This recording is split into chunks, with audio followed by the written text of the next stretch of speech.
In today's episode, I'm speaking with Mike Williamson. I've known Mike for a few years now, and I've always been interested in the way he thinks about leadership and coaching. So I thought it'd be cool to bring him onto the podcast for a conversation. Mike is a leadership development consultant and coach with extensive experience across the corporate, education, and for-purpose sectors, both here in Australia and in the UK. His career has encompassed state and national leadership roles at some of Australia's leading for-purpose organisations. His deep understanding and broad knowledge of contemporary leadership enables him to deliver tailored, practical, and engaging professional development.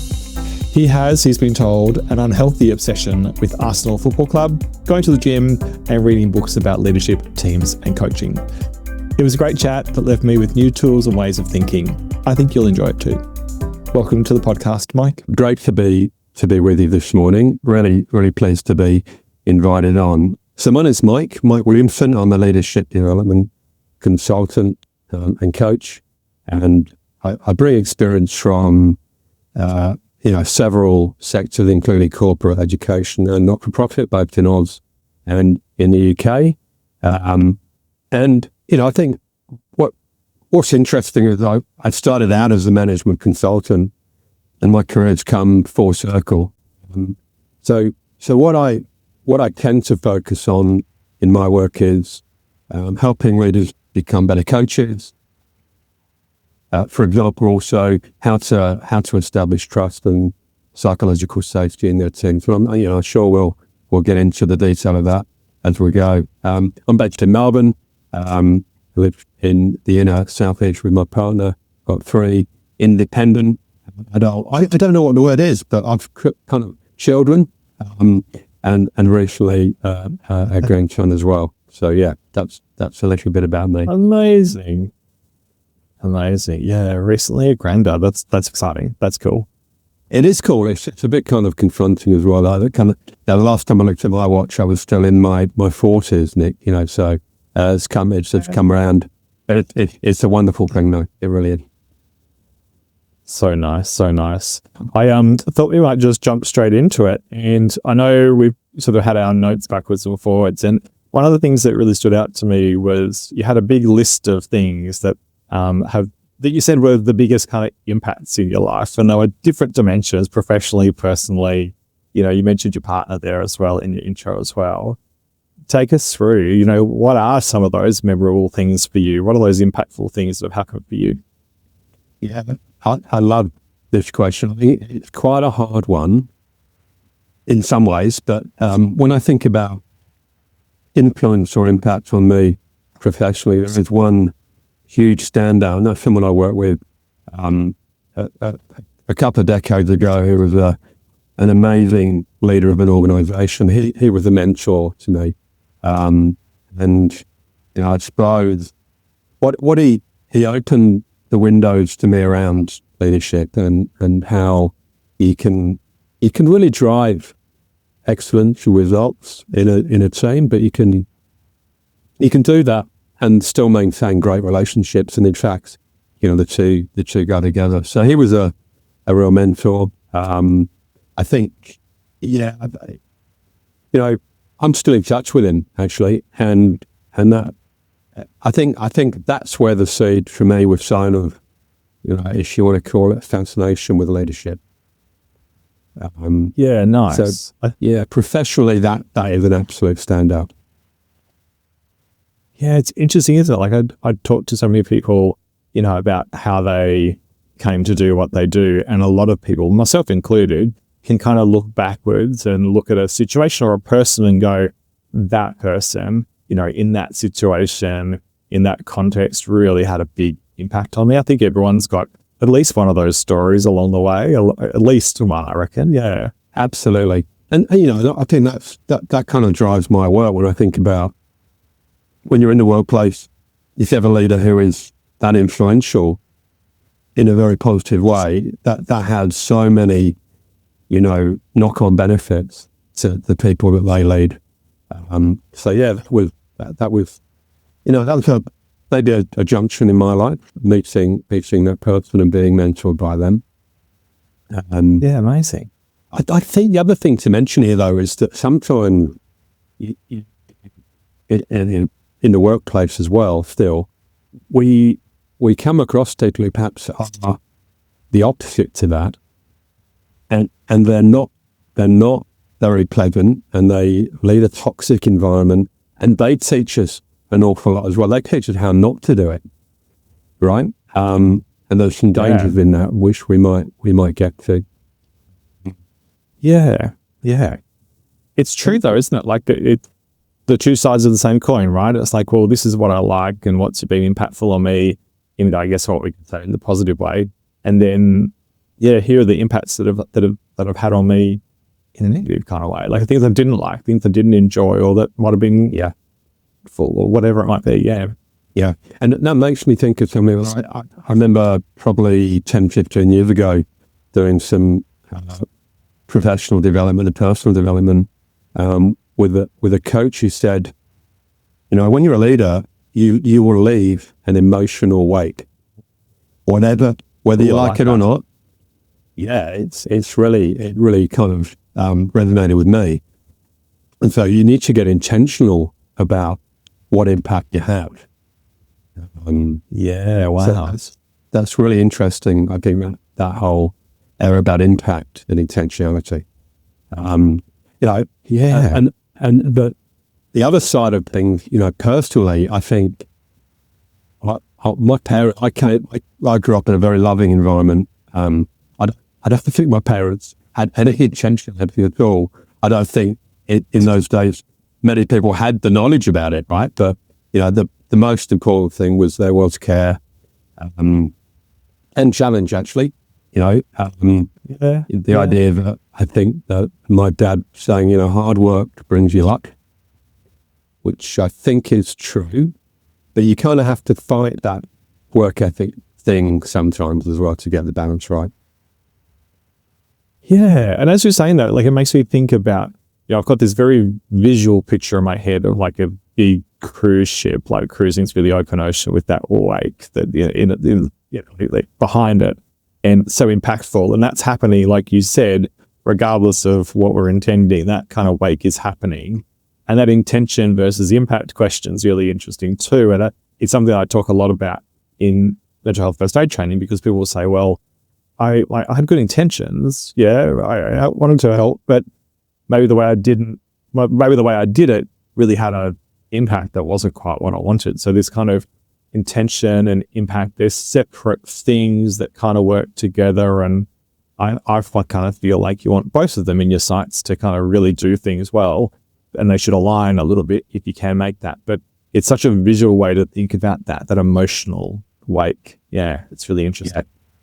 Yeah. I mean, really happy to, whether we do that now or a bit later on in the pod, talk about some of those, I call them, foundational principles to leadership that will make that wake a positive one. Yeah, well, let's talk about it, because your work is in that leadership space. Your work is in that little leadership coaching and development kind of space. So, why don't we talk about it? It'll give people a good insight into the work that you do and, how you do it, which I think is really interesting for people too. So, tell me more. What's on your mind when we think about this whole piece? So I think a number of years ago, Google did their research about what makes the perfect team. I don't believe there is any such thing. There's been a couple of sports teams, like the US 1992 Dream Team, the basketball team. They were seen to be the perfect team. But I think in the workplace, there isn't any such thing. But Google did their research. They call it Project Aristotle. And it was about the same time that Amy Edmondson, who's a Harvard business professor, and now work in psychological safety. What Google did is they investigated hundreds of their team, thousands of employers, and the result really surprised them. They thought it was going to be about the demographics of the team and the technical capability in the teams. And what they found was the common denominator in their high-performing team was there was psychological safety in the team. So people felt safe. It's not. I mean, defining what psychological safety is a good thing to do, and it's not. You can do whatever you like. It's not We don't have accountability. What it's about is people feeling safe to raise issues or concerns or to provide feedback up without any fear of repercussion. And that was really surprising for Google. So I do a fair bit of work around that within teams, whether it's one-on-one leadership coaching or co-design workshops with a particular team. So there's so much in that, but I think that there's more and more evidence that is absolutely true. Yeah, and it makes so much sense, doesn't it? Really, like when we think about it, it makes so much sense. That kind of idea that when people are being vulnerable, when giving feedback or making a comment that maybe they don't know how it's going to be taken, right? Or there's a fear that it might be taken the wrong way, or there's a repercussion of some kind. But the way I think about it is like when people are vulnerable, we want them to not only be able to be vulnerable, but if they want to, I want to reward them for that. I want them to feel a positive by being vulnerable with me, right? So it's sort of like that. It's the whole thing. It's the whole piece just wrapped up in a nice little thing. I guess where I sometimes get struggles with this stuff is that there's an element of subjectivity to it, So how do I know when somebody is feeling safe, that kind of thing? But I think there's some universal truths to how we can set this up, which I'm sure you've worked on in your work. Yeah. Yeah. I like that phrase, universal truth. And I think one of the things you can do, and Amy Edmondson, makes her work freely available, is you can go and measure the level of psychological safety in your team or your organization. Now, just by doing that and asking people's input is going to improve that area. And so you can measure it, and then you can work out what perhaps you as a team or an organization need to do to make it better. And it's got to come from the leadership level, the top level, to make that decision. I think if you've got that, if you've got the psych safety, if you've got the trust of your people, it doesn't mean that you don't confront poor performance or inappropriate behaviour, but it does tie in with the whole area of how to get and how to give feedback. And I always say, if you're going to do anything as a leader in the feedback space, make sure the first bit is to ask for it. And I suppose the other principle in all of that is never, ever shoot the messenger. If you get bad news, just say thanks. Whether that bad news is about results or whether it's about you, just say thanks. It's a really, I think the whole area is very interesting, and more and more neuroscience evidence is coming through around this. Yeah, it's a fascinating sort of space, isn't it? I think people might understand what it is from their own perspective, like their own kind of experience of feeling safe, like psychologically safe, and it can be hard to kind of put that into words, I think, to kind of document it or to articulate it sometimes. So I think there's a decent amount of storytelling that kind of has to happen here as well. Like people need to say, this is what makes me feel safe, this is what makes me not feel safe at all, and everything in between, right? Between all those kind of between those two ends of that spectrum. Yeah. And I think that has to start with a leader. I often use that I've got a framework of 6 questions that a leader can ask to promote psychological safety. And one of those might be something like, what's one thing I do that gets in the way of you being successful? And it's really showing openness to that feedback. So for me, that's one of the key areas. I mean, I also help leaders become better at being a coach. Not to say that coaching is always the best. Sometimes you've got to be more forceful as a leader. If you're going to have a default, being a good coach is the great one. And you know that you've worked in that space as well.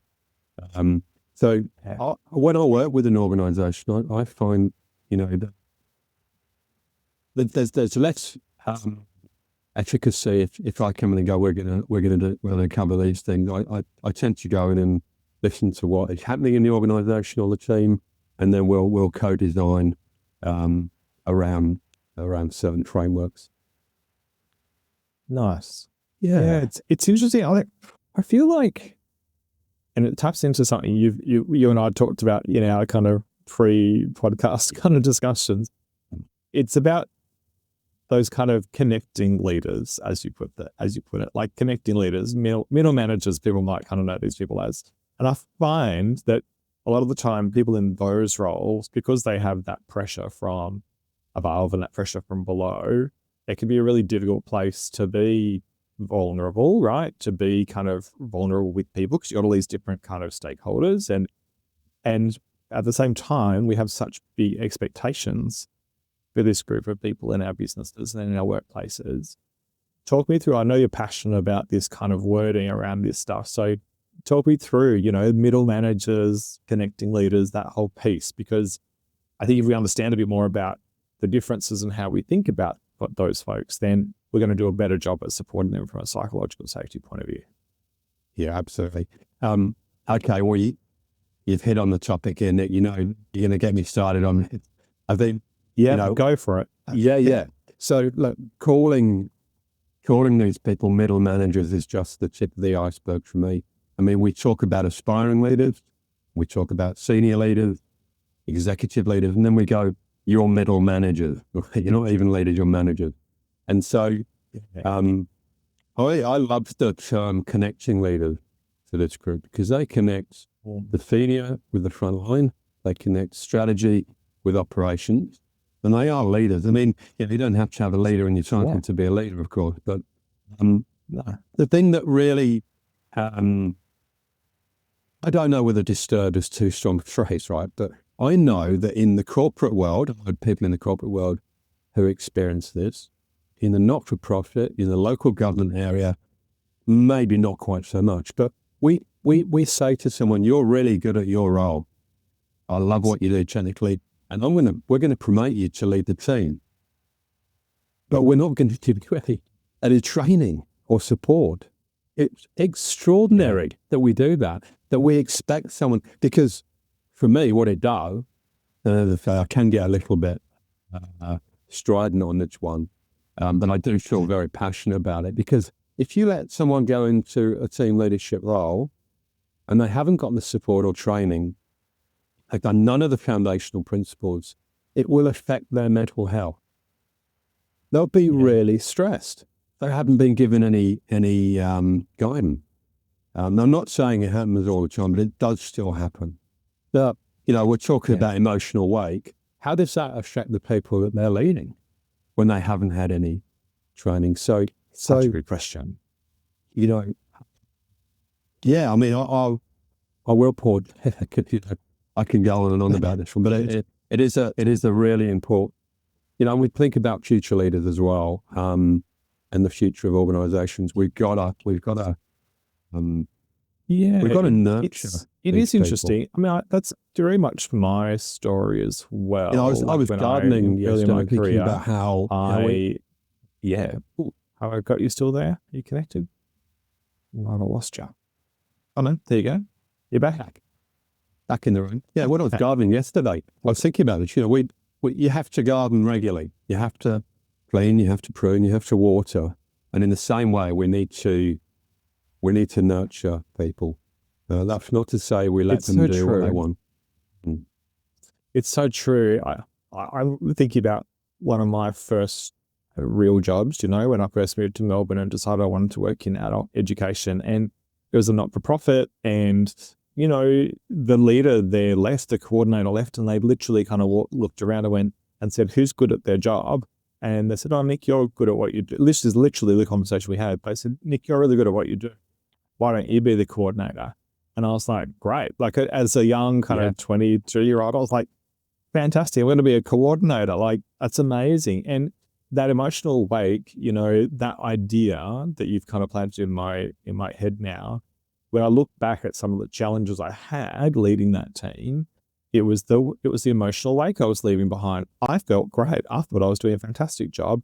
My leader at the time was kind of going, yep, you're doing all the things we need you to do. Like, it's going really well. We trust you, all of that sort of stuff. So from the top, I'm getting, it's all good, messages. And from the bottom, there was lots of challenges there. There were lots of issues. Yeah. And a lot of it has to have been to do with my skill set at the time, and that ability also, not just the skill set in terms of practical, like, can I do the work, but also the emotional skill set there as well, to kind of go, you know what, like, I don't think I've got the right tools, or I think I'm stuffing this up, or whatever it is. I just, it wasn't that I wasn't psychologically safe. It was that I didn't have the tools to even know that was what was going on, and there was no leadership training. It was literally accidental leadership. I remember doing a conference presentation about accidental leadership in the sector that I worked in for a long time.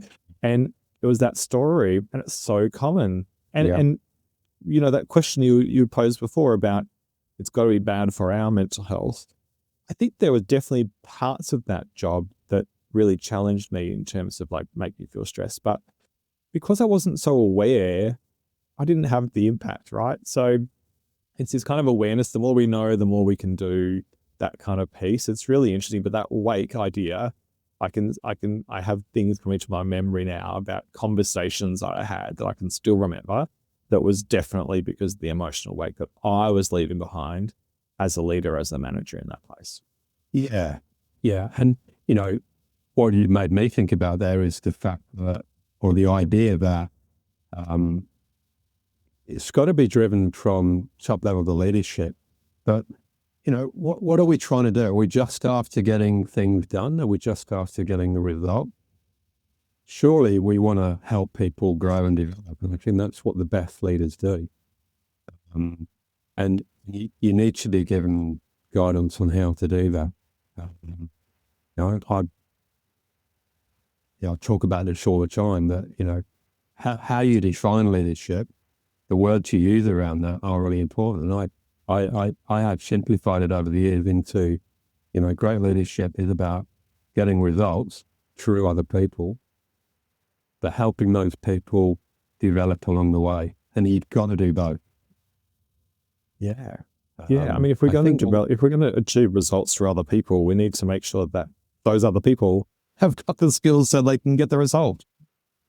Absolutely. Absolutely. It makes so much sense. You must have seen so many examples of this where it hasn't been working the way that we kind of are talking about it.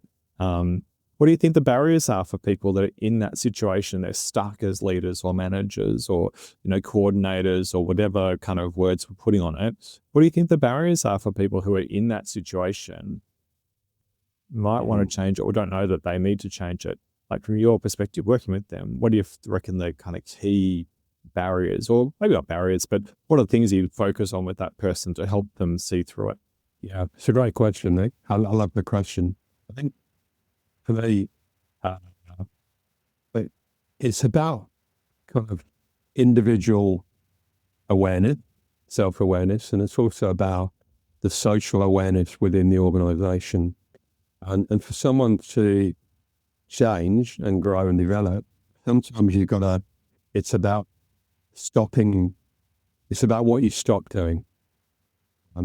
So when we talk about coaching, the leader as a coach, sometimes what the leader has to do is you've got to stop giving advice. You've got to stop telling. Mm-hmm. You need to ask questions. The best leaders ask great questions. They don't have all the answers and they recognize that. Mm-hmm. So again, I can rattle the floor on this one, but I think self-awareness. I think if you can give people tools to become a reflective leader, and give them some tools. I mean, so for example, I do. We talked before about kind of self-care, and I think sometimes doing some journaling and some reflection. I recommend that all leaders do it at least, maybe once a fortnight, ideally once a week. What's gone well, what hasn't gone well, why not? So building that kind of self-awareness muscle is really, really important. So yeah, there are barriers. Some, And you've got to have, to grow as a connecting leader, you've got to have someone who's your manager, who's willing to invest in you and who has belief in you. So it's about relationship, and it's about that kind of really important personal connection too.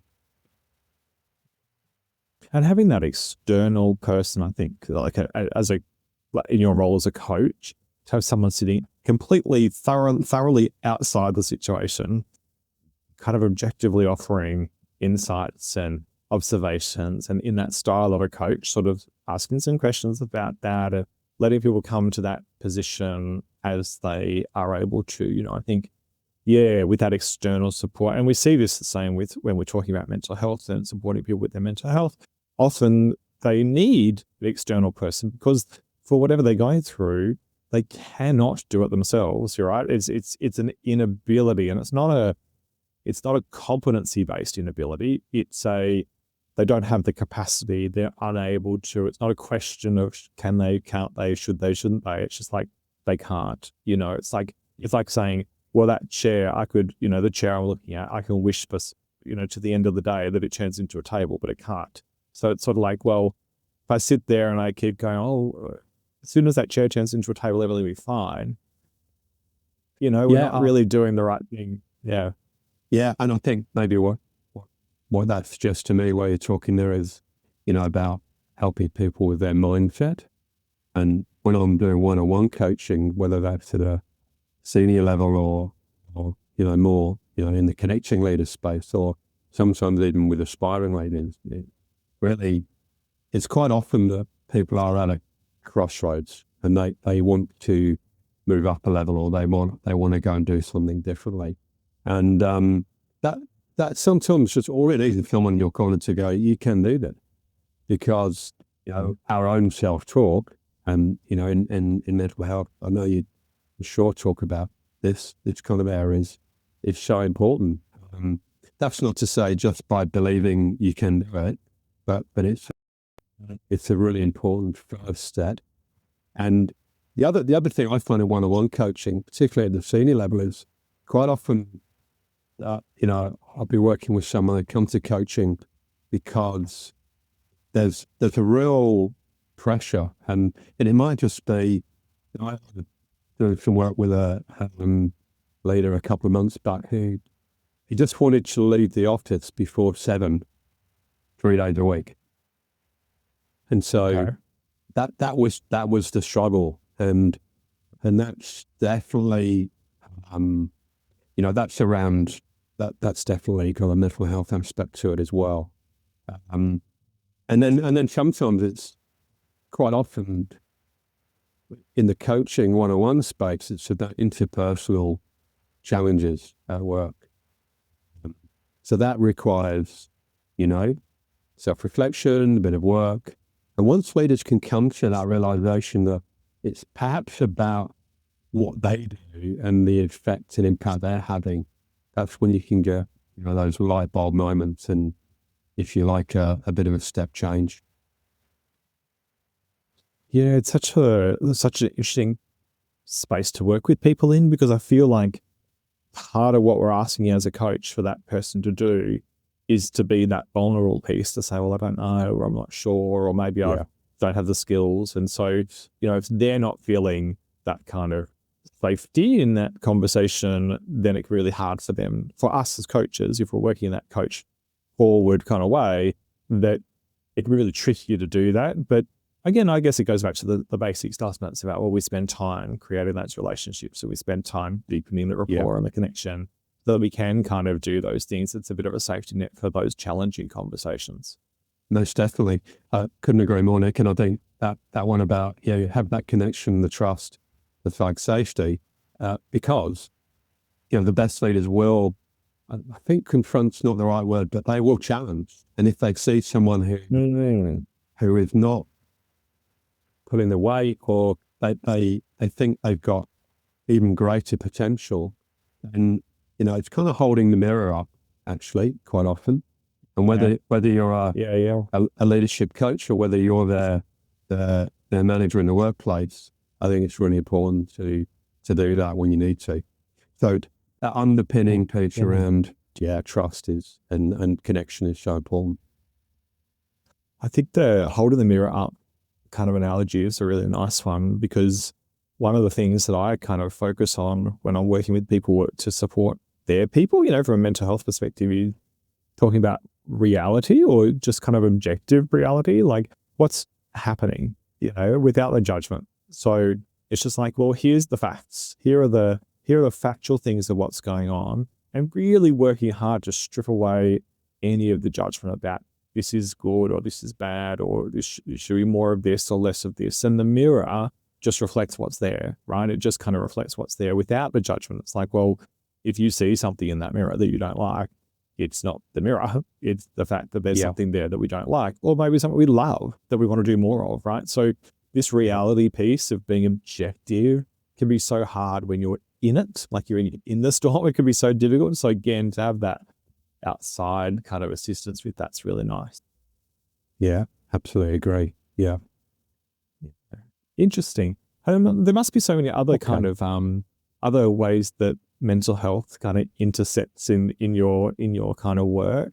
How do you see mental health kind of popping up as themes when you're working with individuals or organizations? Like, how does it kind of show up most of all, I guess, in the work that you do? Oh, yeah.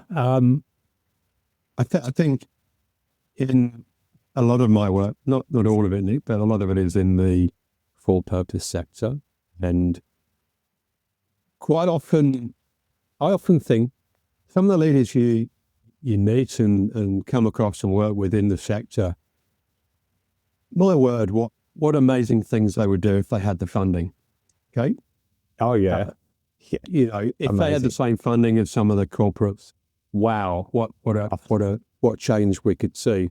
But they're often in, underfunded environments. And so there's a degree of stress around that. I think, I was working with an organisation that does watching the overseas development space and overseas aid.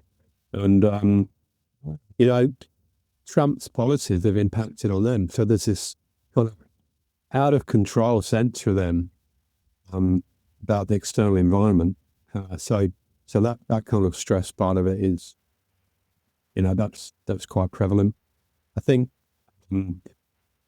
go to the other kind of side of the coin. When you see leaders get it and they're self-aware, they get the piece about psychosocial and relationships and connection, you can almost smell it in the room, right? When you're with a group, you can see it, you can taste it, you can smell it. It's really, really evident, and that's just a great thing to see, because what you're getting, it's kind of wonderful combination of great results, great connection amongst the team, real challenge as well from the leadership, and then you've got divided by, if you want, the equation, well-being. Yeah. They're getting all of that, and that's down to the way that the leaders are leading the group. So in terms of positive mental health, I love seeing that. And it's achievable, right? It's about intentionality. Yeah, definitely. I think with some of the principles we've been talking about, fundamental to that achievability, right? Like to kind of go, well, if we just kind of bake these things in as skills and practices and ways of working, then the payoff is that hopefully the positive kind of aspect of that mental health of that team, or the kind of well-being of that team, it comes to play. And it is such a nice place to be when you're there, right? Like, as you say, when you walk into a room or you meet someone and you can just kind of feel it, like it's a really nice thing. Yeah. Like the texture of it almost. It's like, oh yeah, this feels good. Textures. Yeah. I love that. Yeah. I love that. And I think, if you're talking about for-profit organizations, this is fantastic for the bottom line, because if you haven't got those foundational principles, people will leave. Your retention is going south. People aren't engaged. So yeah, it makes a lot of business sense as well. No doubt about it.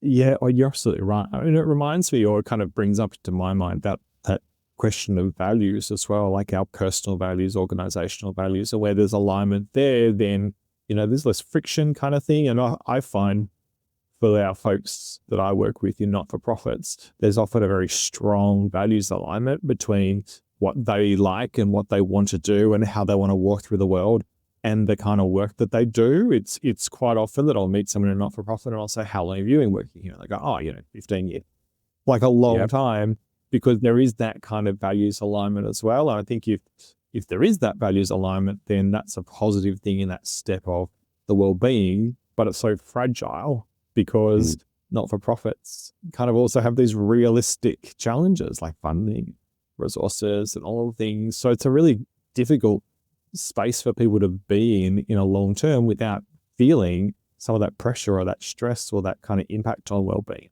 But it's such a protective factor at the same time. Yeah, definitely.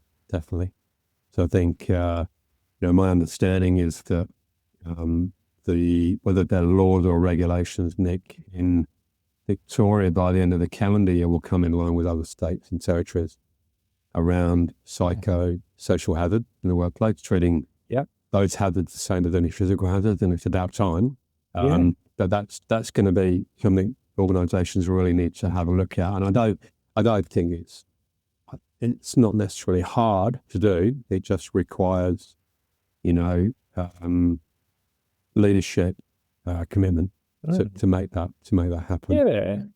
Which kind of makes you think about what do you do about people who aren't leading the right way and who are creating toxic environments. And it's really important that the most senior people in the organisation don't accept that. And that's going to become increasingly important.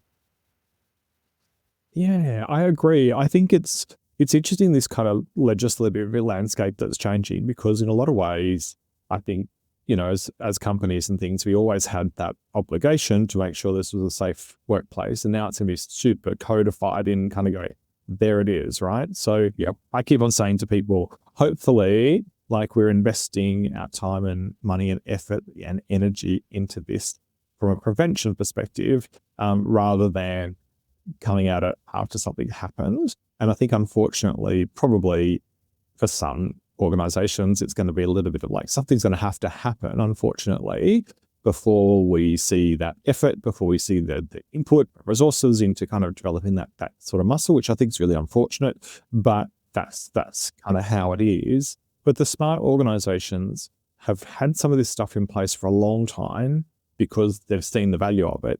But the smart organizations are ahead of that curve that's coming, which is, hey, well, can we legislate it at some point, and underneath all of that, and we can talk about legislation, we can talk about companies, we can talk about blah, blah, blah, but underneath that are the human beings in those organizations. And some of them are struggling, some of them are suffering, including some of our leaders who are, what we would perceive as being really challenging, really toxic. It's like, well, what's going on for them that's kind of making them that way, right? That's one of the first things that goes through my head, not to okay the behaviors or anything like that, but just kind of go, well, yeah, you're in a context, you're a leader in a context. What's happening for you that's making you behave in these ways? Yeah. And, I think that's why, these the connecting leaders, they're the senior leaders of the future. So we're kind of, it's really important to give them the skills they need for the longer term. Yeah. Yeah, it's funny. I was talking to someone last week, and they said, what are one of the challenges with getting people to do mental health first aid training as one sort of way to address some of this stuff. And I gave the analogy, I won't quite get it right today, I don't think, but I said to them, it's kind of like saying to someone who, let's say you operate a sawmill, then you got massive saws and things, and you say, well, that's a really dangerous saw there, but we don't really train people because, saws are sharp and some people will probably lose their limbs. Yeah. Okay. And people should know that saws are sharp, and people should know that they shouldn't put their fingers on it. And, they should know all these things. It's like, well, there's lots of assumptions there. But if we think about that from a mental health perspective, what we know about that stuff is people do not know that things are challenging. People do not know how things work. They do not know how mental illness works. They do not know how our mental health works. So this psych safety piece I see as a bit of it's a structural thing, which I think will allow people to kind of, I don't know that.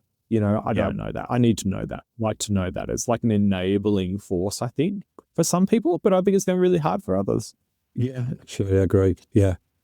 And I think, that there's few good things that came out of the global pandemic, but I think awareness about mental health and the importance of connection and relationship were a couple of them. But, when we're talking about mental health, one of the things I wanted to mention was kind of non-workplace stuff around mental health. I think we spoke about this before briefly, but I think men's mental health all mental health is important, but I think men's mental health is particularly, it has been problematic in this country. If you look at the male suicide rate, it's unbelievable, isn't it? Absolutely. So I attend a men's book club, monthly book club. It's called Tough Guy Book Club. So that's very tongue-in-cheek and ironic name, but it's an amazing thing and how it's evolved. It started in Fitzroy probably, I think, 10, 12 years ago. Just a couple of people who started it, and it's now, there are chapters of the book club, of Tough Guy Book Club, right across the country. There are hundreds. It's over in NZ, it's in the US, it's in the UK. It's quite phenomenal. And, men who read books were tough, kind of, it's very funny like that. But, the mission of the organisation, because it is a registered charity, get some mental health funding, is to help men to read more, and talk more and connect more. And that's just a brilliant thing, because a lot of that connection happens beyond the monthly book club. And the books we read are really bring up some, they're carefully chosen. Some aren't very popular, but they bring up some really important topics. So amazing what the organisation's done. There's two great rules as well for book club. One is that you don't. I'm going to ask you what the rules are. Yeah, two rules. One is you don't talk about work, which kind of is, which is great. You don't. What do you do for a living? You don't have that conversation. I've been attending this for 3 years, and there's people that have no idea what they do for work. And the other rule is no dickheads, and that's a really good rule too. Yeah. So that's happening in communities, all over Australia, and that's really a good thing. And it's such an interesting model because it's so simple. Like get people together around a common activity, put some basic structure around it, and let the rest happen. And I think you can so easily replicate those things in workplaces, so easily. And it may not be a book club, but something else in its place, Let's do, people cringe about the lunch, the team lunch and stuff, but actually kind of having places and spaces, I'm thinking in terms of time in the week, right? Space in my week to actually just talk to people about stuff, is really nice. It's like this morning, I'm here at our shared office space, and I was here last week, and the guy out there was at the front desk, he was talking about it. He's footy tipping, and footy tipping is not, I have no idea about footy tipping, right? I've got no idea, but we had this conversation about it.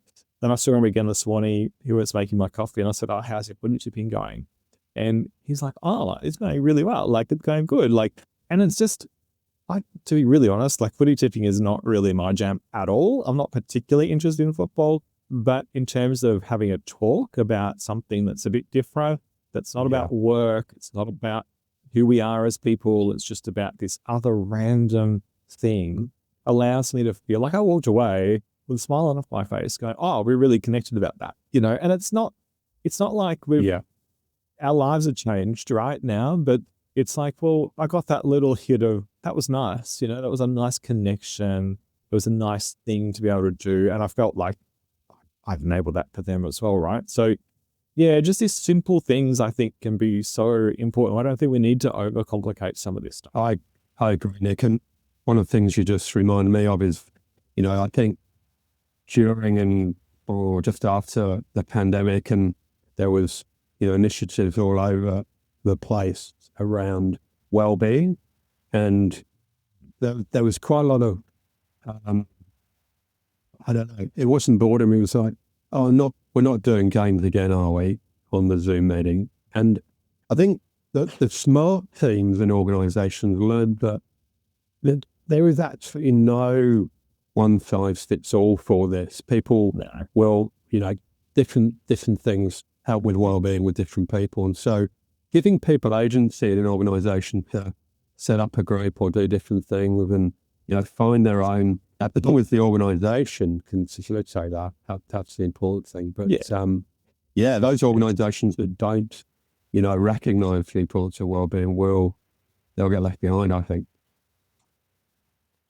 I think so. And I mean, we know what the market's like, right? People will leave the organisation because organisations are doing it well. They're doing it well. And it reminds you of the whole working at home or the office kind of thing. People just go and get a job at an organisation that fits them better. So I guess our job is to actually create organisations that fit people better, like that allow people to kind of feel welcome and to feel 100% there. Like, I think that's the job. Yeah, I think welcome, and the other word I often talk about with teams is you're going to make people feel valued. People are doing great work. People don't feel valued or recognised. I think it affects mental health. I think it affects motivation and performance. Catch people doing the right thing and congratulate them. Yeah.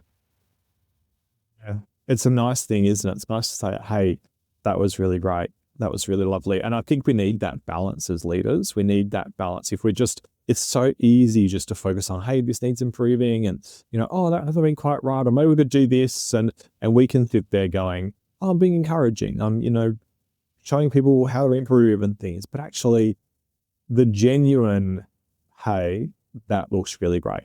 Hey, I love that. Yeah. Oh, that wasn't what I was expecting, but it's much better. Like those sorts of things, just out of the blue, they have to be genuine. And you want to kind of look back at your week and go, yeah, I've even if it's been a massive storm of the week, there's been stuff in there that I actually can point back to say, yeah, I gave some good feedback and it was genuine, it was delighting, it was all of those things. I think if we get that balance right, that goes so much to that sort of triple bottom line of psych safety. Yeah. But also in terms of like helping people feel connected, right? How nice is it to delight and surprise people? It's beautiful. Absolutely. I think one of the things as well that a kind of a quick tip for leaders who want to recognize people for their work and give that positive feedback is if you're going to, for example, if you're saying, the meeting you ran the other day, that was great. That's not enough. Tell them why it was great. Connect what they did with what the organisation's trying to do, or tell them what the impact was. Because it's saying, yeah, that was a great meeting, and then off you go down the corridor, not enough. So we need to get specific on that. But coming back to the thing about, valued and recognised that, if we've been in a team where we felt like that, we know how that feels. It's not a warm bath, right? It's really motivating when you feel valued. Yeah, absolutely. Like people will show up and they'll do more and they'll be more innovative, and I think they'll just go that step further. And it's not and again, I think some people can listen to this conversation and think that we're being, what's the word? Like it's like we're trying to, like we're conniving. It's not that. It's actually just saying, hey, people come to work, like the person you've got in your team has applied to work with you. Like they want to be there. that if we go right back to them, they've said, that looks like a team I'd like to be part of. They've interviewed you, you've interviewed them. They're here. Now let them do all of the things that they're capable of doing. Let them do it. It's sort of like, why do we bring people in and then kind of wish down on their kind of freedom to just do all the things that we think they're awesome at doing? And that's why we hired them. It just doesn't make sense to me. But I think there's a famous I know how quote. easy it is to look into that. Isn't there a famous quote? I think it's Steve Jobs who said, we don't hire people and tell them what to do.